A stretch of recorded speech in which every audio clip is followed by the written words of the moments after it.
In the final days of her life, Elizabeth I would not lie down. She stood for hours, then days, her body weakened but unyielding, draped in velvet and silence. Those closest to her watched without speaking. The great queen, once radiant and theatrical, now hovered like a ghost within her own court. She had not slept in nights. Her face, long since remade in the language of ritual, now cracked at the seams. Her eyes refused to close, not from vigilance, but from terror, of stillness, of surrender, of the final moment when the illusion would no longer hold.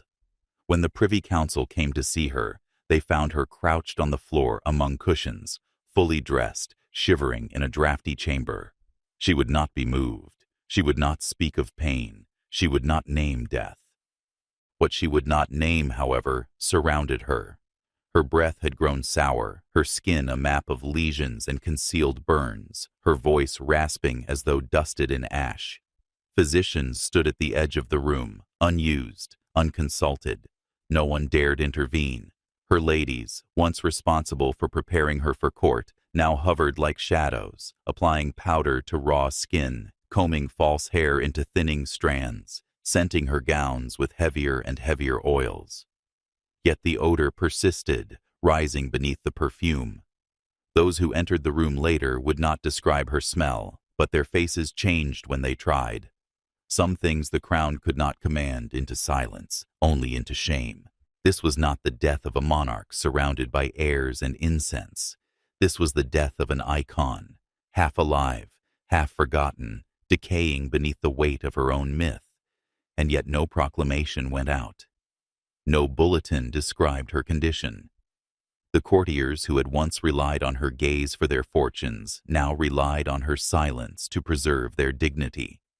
The mask of Gloriana, carefully constructed over 4 decades, was not permitted to fall in public. Her breath may have faltered, her mind may have frayed, her skin may have cracked, but the myth had to remain sealed. What followed was not a deathbed. It was a controlled disintegration. A sovereign melting into her final hours, surrounded by people too afraid to say what they saw. Her skin had not been visible in decades, not truly.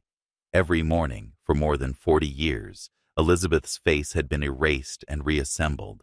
What began as cosmetics became armor. Venetian ceruse, an alabaster white paste made of white lead and vinegar, was spread across her cheeks, her forehead, her neck. It dried into a stiff mask, cracking with movement, but glistening under candlelight. Layer after layer, it concealed the damage beneath. The scars left from smallpox, the sagging that came with age, the chemical burns from the cosmetics themselves. By her final years, her skin was no longer skin, but a surface of painted ruin. The lead seeped into her pores, into her blood, into her breath. It disfigured her cells slowly, but without mercy. What had once protected her image now devoured her body. It inflamed her gums, it blackened her teeth, it hollowed her cheeks and set her hair falling out in clumps, and yet she persisted. The illusion had to be maintained. Her face was not just her face, it was England's symbol, its continuity, its sanctity. If it cracked, so did the nation's sense of stability. So her ladies continued the routine. The paste, the rouge, the wigs, the jewels, powder rubbed onto blistered flesh, lip color drawn over teeth long since gone, patches of silk placed not for fashion, but to cover lesions that refused to heal. Servants recorded moments in code. One noted that the queen's face was ill-suited to sun. Another remarked that perfumes had grown stronger. One whispered that her breath could be smelled before she entered the room. These were not observations. They were warnings. But no one said the word rot. To do so would be treason, not against the queen, but against the image that kept her throne upright. Elizabeth had become something more than human, and so her body was denied its right to decay visibly. She was embalmed before death, encased in ritual and pigment, but the lead did not preserve. It punished. There were signs. Her hands, once precise, had begun to tremble. Her appetite faltered. Her limbs grew stiff. Her mood darkened into long hours of silence or sudden fits of rage. And still, the daily ceremony continued. The curtains were drawn, the mirrors were turned, and the face was painted once more. A sovereign built in layers of poison, each touch a reminder of what she had already lost, each brushstroke a denial of the truth beneath. Elizabeth's face had become her coffin, and the lead was sealing it shut one morning at a time. The poisons that consumed Elizabeth did not come in chalices or daggers. They came in jars with silver lids, in powders mixed by court apothecaries, in salves prepared by ladies who whispered nothing as they watched her hands tremble. The white mask that defined her was made of ceruse, composed of white lead.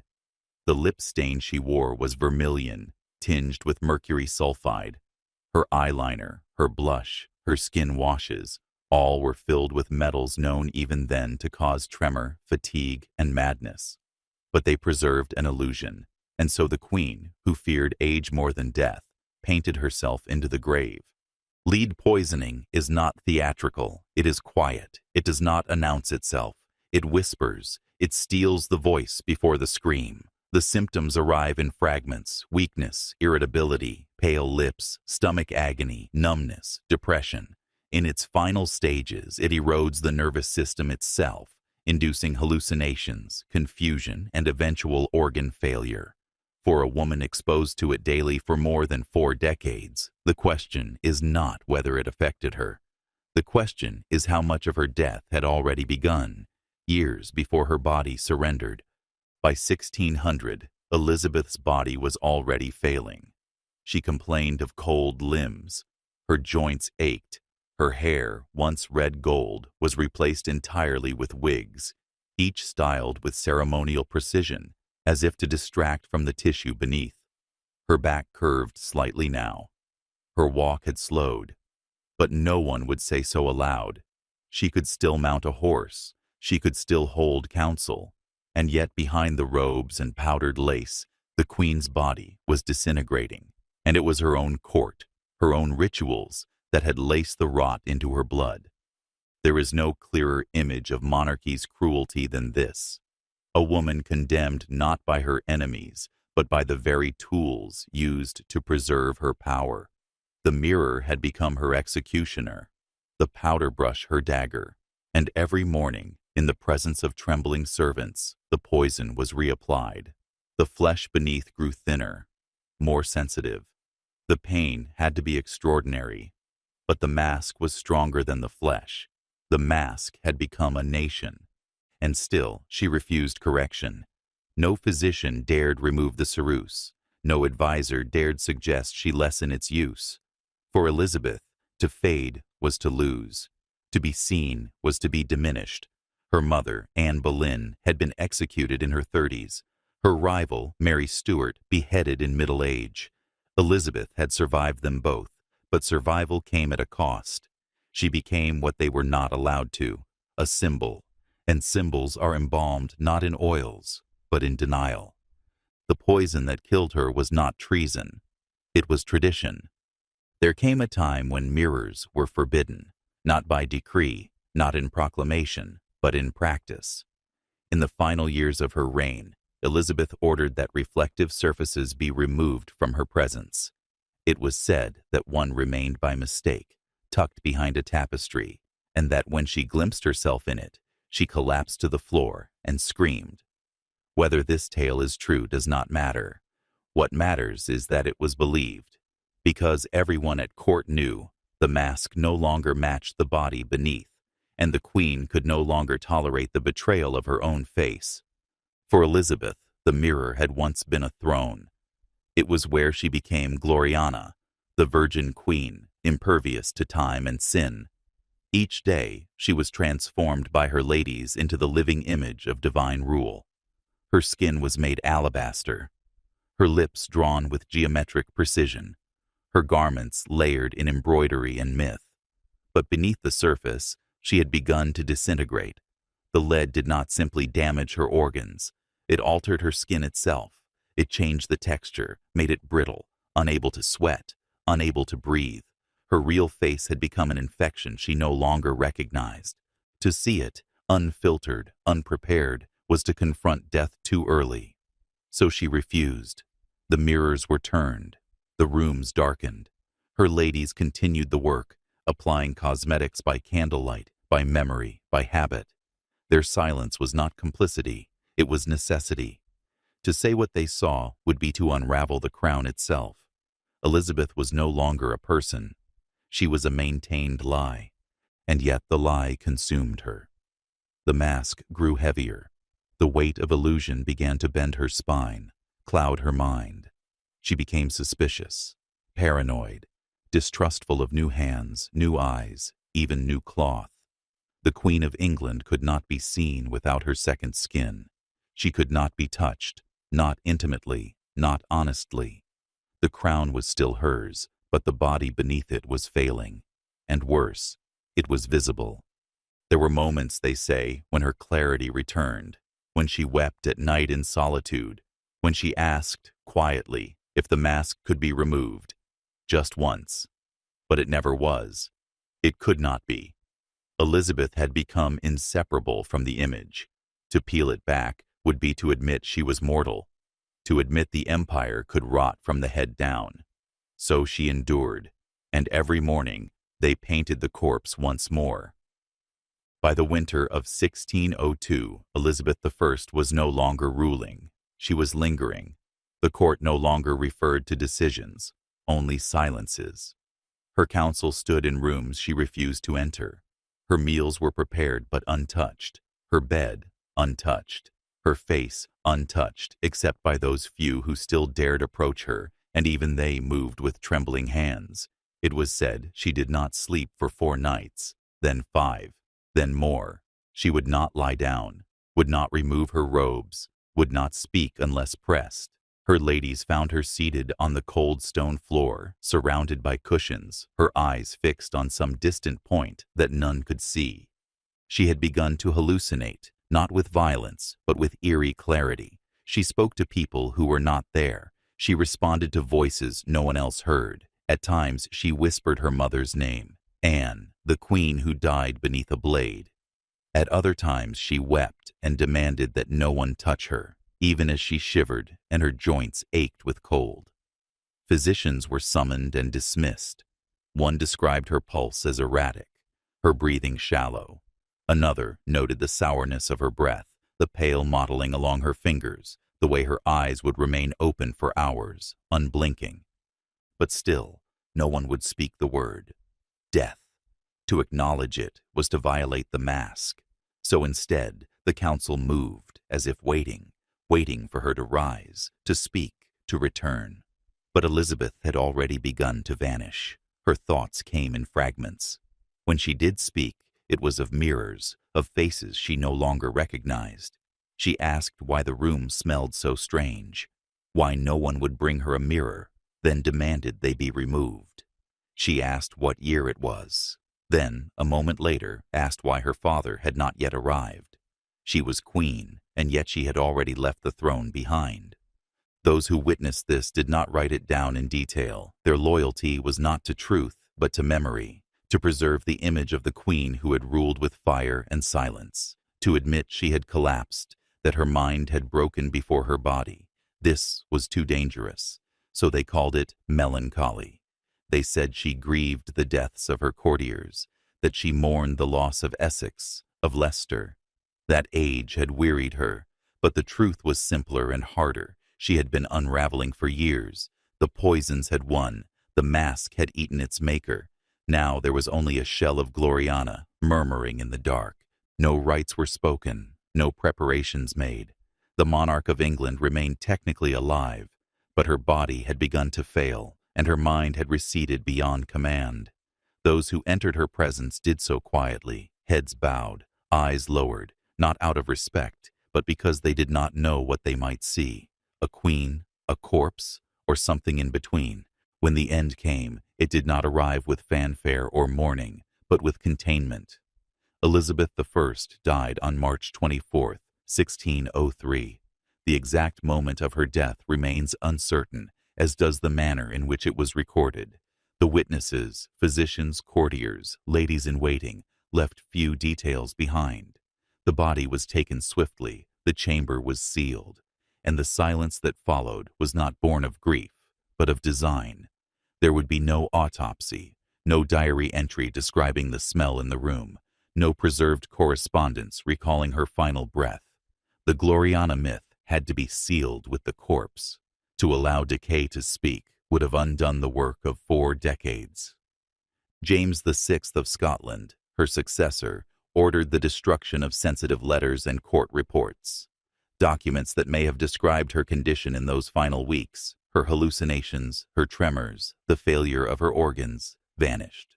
The records that survived use phrases like natural causes, peaceful passing, a wearied sovereign at rest. There is no mention of the sores beneath her makeup, no word of the bitter scent beneath her perfume. Those who had dressed her, who had seen the rawness of her flesh beneath the mask, were either silenced or chose silence themselves. It was not simply discretion. It was preservation of legacy, of monarchy, of myth. Her deathbed was erased, and what remained was staged. The funeral that followed was a masterwork of symbolic memory. Her coffin draped in black velvet, her effigy painted in youth, her corpse displayed not in truth, but in triumph. Trumpets sounded, crowds wept, poetry was recited, but no one spoke of how she looked in the end.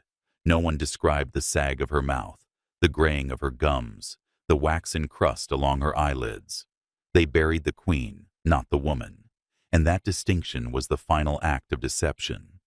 What was hidden was not just a body, but a failure, the failure of a body to obey the image it had once projected.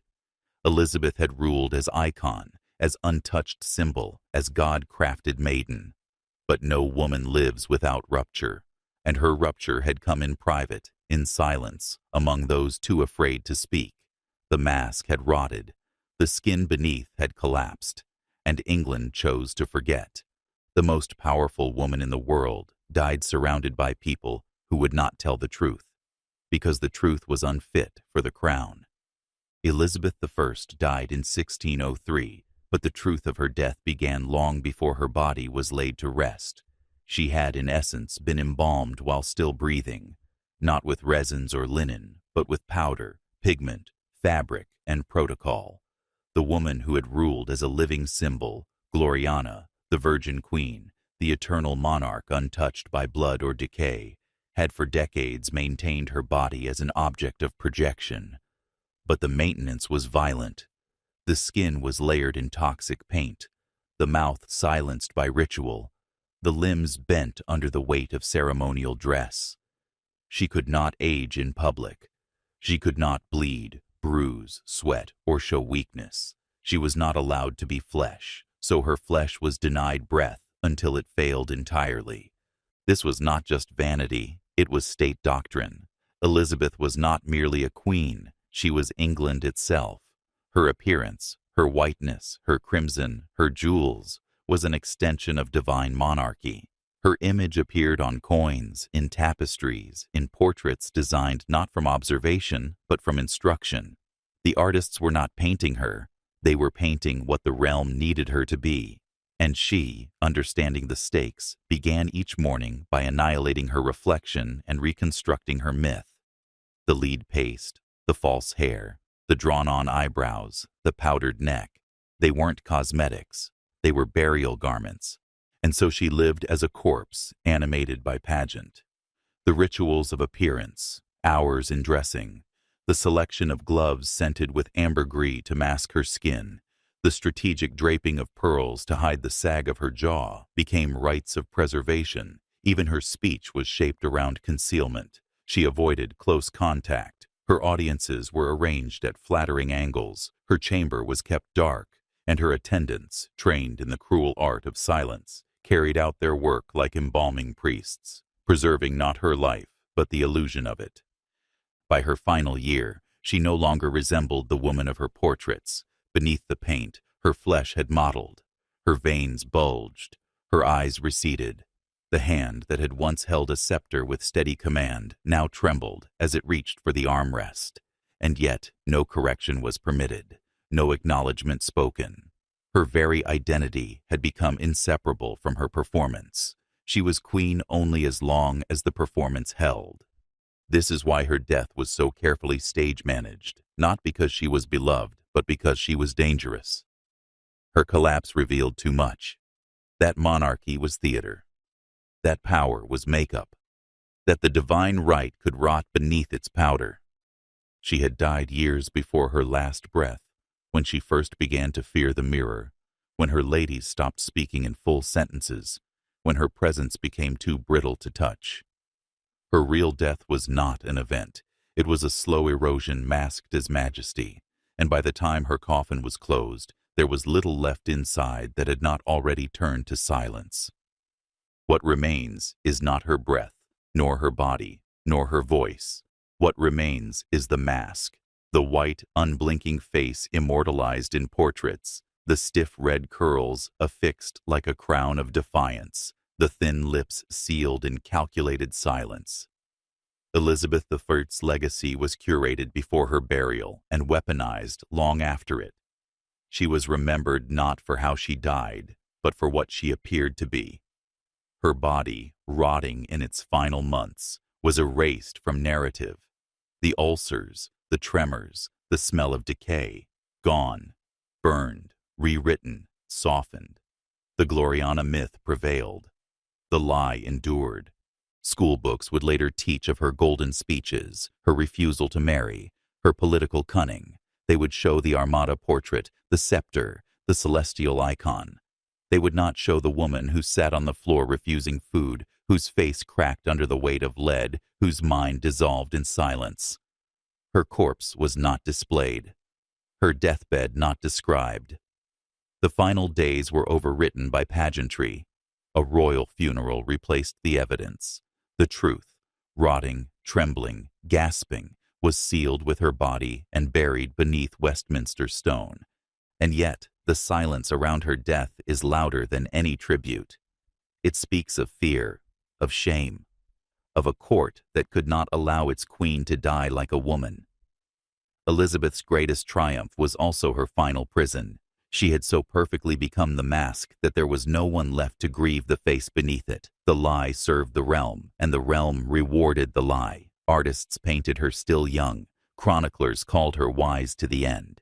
The smell of her breath, the sores beneath her sleeves, the madness in her last nights, none of these passed into history. Only into memory, and even that, selectively. But memory decays slower than flesh. And now, centuries later, fragments surface, testimonies, marginal notes, records once sealed, and they tell a different story, one not of divine rule, but of mortal collapse. A queen whose body rebelled against the role she had embodied for too long. A sovereign who, in the end, could not stop dying loudly beneath a court trained to pretend she was eternal. What is power, if it ends like this? Not with command, but with trembling. Not with glory, but with concealment. Not with majesty, but with rot. Elizabeth I was embalmed before death and buried in silence after it. The mask still reigns, but underneath it, the truth waits.